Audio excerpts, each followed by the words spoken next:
आहात सगळे मस्त मजेतच असाल। मी रुपाली चटपटीत स्वादिष्ट रेसिपीजमध्ये आपले अगदी मनापासून स्वागत करते।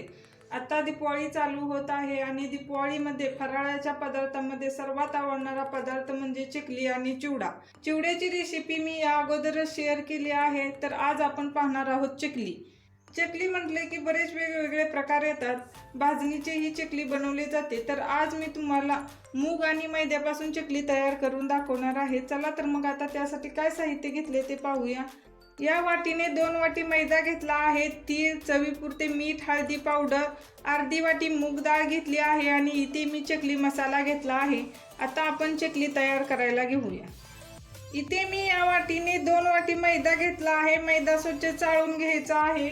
आता आपल्याला हा मैदा नाही छान वाफवून घ्यायचा आहे। त्यासाठी इथे मी हे कापड घेतले आहे। या कापडामध्ये आपल्याला मैद्याचे असे गाठुडे बांधून घ्यायचे आहे। हा मैदा यावरती घालून घेऊया आणि मैदा वाफवताना कापड हे कलरचे घ्यायचे नाही, नाहीतर त्या मैद्याला कलर लागतो कापडाचा। असेच पांढरे कापड घ्यायचे आहे आणि याचे आपण गाठुडे बांधून घेऊया। हे पहा असे। आता आपण वाफवायला ठेवूया। मैदा वाफवण्यासाठी इथे मी एका पातेल्यामध्ये पाणी ठेवले आहे, त्यामध्ये असे कडे ठेवून घेऊया आणि इथे मी हा कुकरचा डब्बा ठेवून घेते आणि यामध्ये आपल्याला हे मैद्याचे गाठोडे घालून घ्यायचे आहे पहा असे। आणि आता यावरती झाकण ठेवून 10 ते 15 मिनिटं हा मैदा मी वाफवून घेते। तुम्ही हा मैदा कुकरलाही वाफवू शकता। कुकरच्या तळाला पाणी घालून घ्यायचं आहे आणि हे गाठोडे कुकरच्या डब्यामध्ये ठेवून कुकरची शिट्टी काढून घ्यायची आहे आणि 15 मिनिटं तो वाफवून घ्यायचा आहे मैद्याचे गाठोडे। आता आपण मूग डाळ शिजायला घालून घेऊया। इथे मी एका गॅसवरती मैदा वाफवण्यासाठी ठेवला आहे आणि दुसरीकडे कुकरमध्ये पाणी ठेवले आहे। आपल्याला मूग डाळ शिजवून घ्यायची आहे। 2 वाटी या वाटीने मैदा घेतला होता, याच वाटीने अर्धी वाटी मी मूग डाळ घेतली आहे। मूग डाळ स्वच्छ धुवून घेतली आहे। तुम्ही जेवढा मैदा घेचाल ना त्याच्या निम्म्याच्या निम्म्याला मूग डाळ घ्यायची आहे। आता ही डाळ यामध्ये घालून घेऊया आणि आपल्याला डाळीला ही 3 शिट्ट्या करून घ्यायच्या आहेत। डाळ आपल्याला अगदी मऊसूत शिजवून घ्यायची आहे। यामध्ये थोडेसे मीठ घालून घेऊया आणि थोडी हळदी पावडर। आता मी कुकरला झाकण लावून 3 शिट्ट्या करून घेते। 15 मिनिटं झालेली आहेत। आता आपण मैद्याचा गॅस बंद करून घेऊया आणि इथे कुकरच्या ही 3 शिट्ट्या झालेल्या आहेत। आता आपण कुकर ही थंड करून घेऊया। आपल्याला मैदा आणि डाळ दोन्हीही थंड करून घ्यायचे आहेत। हे पहा इथे आपली मुगाची डाळ छान शिजली आहे। असे याला थोडे मॅश करून घेऊया। अगदी मऊसूत शिजवून घ्यायचे आहे। गरम आहे, आणखीन याला थंडही करून घ्यायचं आहे, परंतु गरम आहे तोपर्यंतच आपण याला मॅश करून घेऊया, म्हणजे पटकन मॅश होते।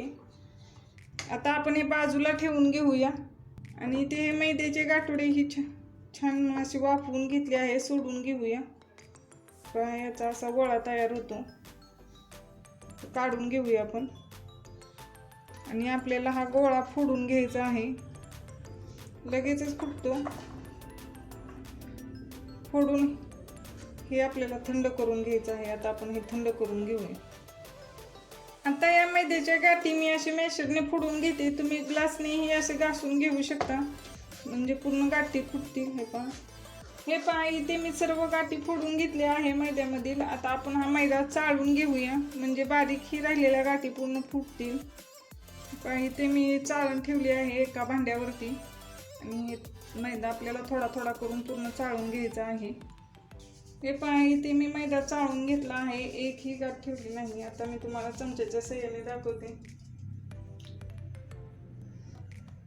अगदी मोकळा मोकळा झाला आहे। आता यामध्ये मी चवीपुरते मीठ घालून घेते। आपण डाळ शिजवतानाही डाळीमध्ये मीठ घातले होते, त्यामुळे बघूनच मीठ घालून घ्यायचं आहे। मीठ छान मिक्स करून घेऊया। आता आपल्याला यामध्ये तेलाचे मोहन घालायचे आहे। 2 चमचे तेल मी गॅसवरती कडकडीत गरम करून घेतले आहे। आता मैद्यावरती घालून घेते। एकदम कडक करायचे आहे आणि हे छान मिक्स करून घ्यायचं आहे। तेलाचे कडकडीत मोहन घातल्यामुळे आपल्या चकल्या छान खुसखुशीत होतील। आपल्याला हे मोहन पूर्ण मैद्याला चोळून घ्यायचं आहे। आता मी हे मिक्स करून घेते। हे पहा इथे मी पिठाला सर्व तेल चोळून घेतले आहे। असा मुटका तयार होतो। आता आपण यामध्ये मसाले घालून घेऊया। 1 छोटा चमचा हळदी पावडर घेतली आहे, याने चकलीला कलर छान येईल।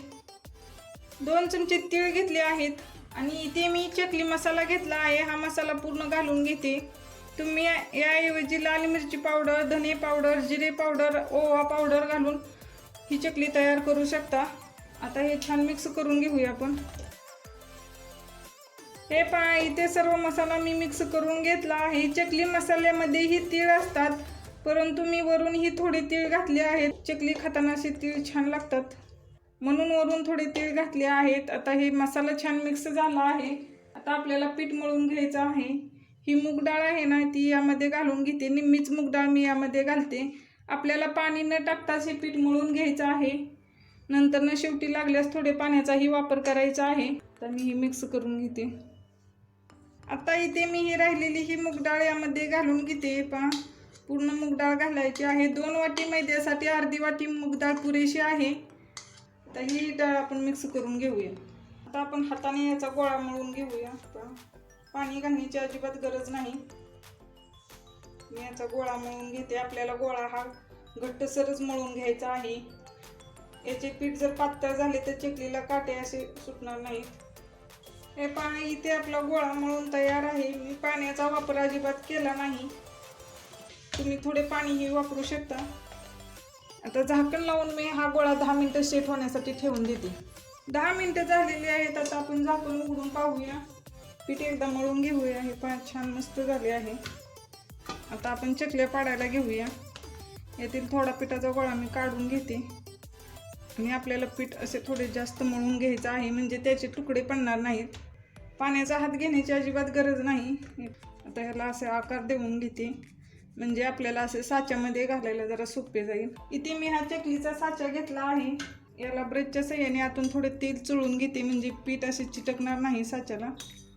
आणि इथे मी ही चकलीची प्लेट टाकून घेतली आहे. आता आपण लावून घेऊया याला. आणि हा पिठाचा गोळा आपण यावरती असा घालून घेऊया मस्त.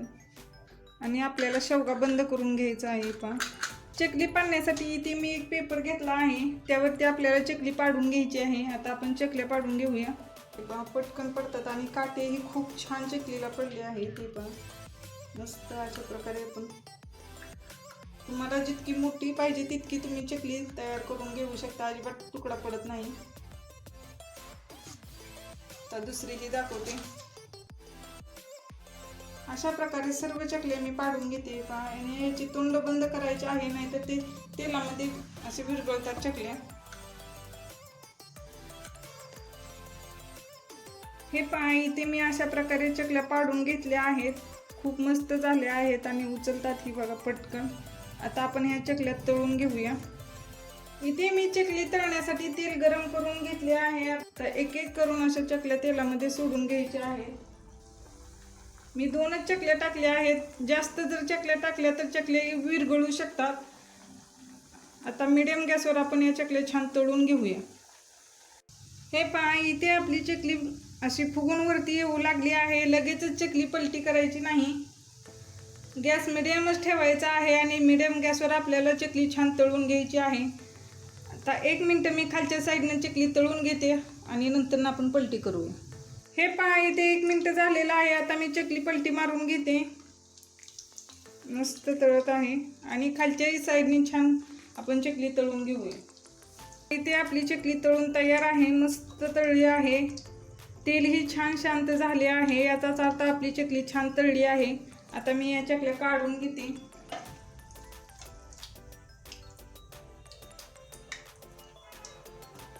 आणि अशा प्रकारे सर्व चकल्या मी तळून घेते.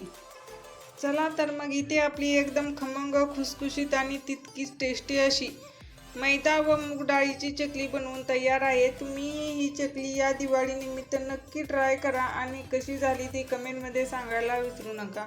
हे पहा, चकलीला काटे किती छान आले आहेत. एकदम मस्त कुरकुरीत झाली आहे. हे पहा, लगेचच तुटते आणि अजिबात तेलकट झाली नाही ही चकली. सो रेसिपी आवडल्या चटपटीत स्वादिष्ट रेसिपीज या यूट्यूब चॅनलला सबस्क्राईब करा. पुन्हा भेटूया अशाच मस्त रेसिपीमध्ये. धन्यवाद.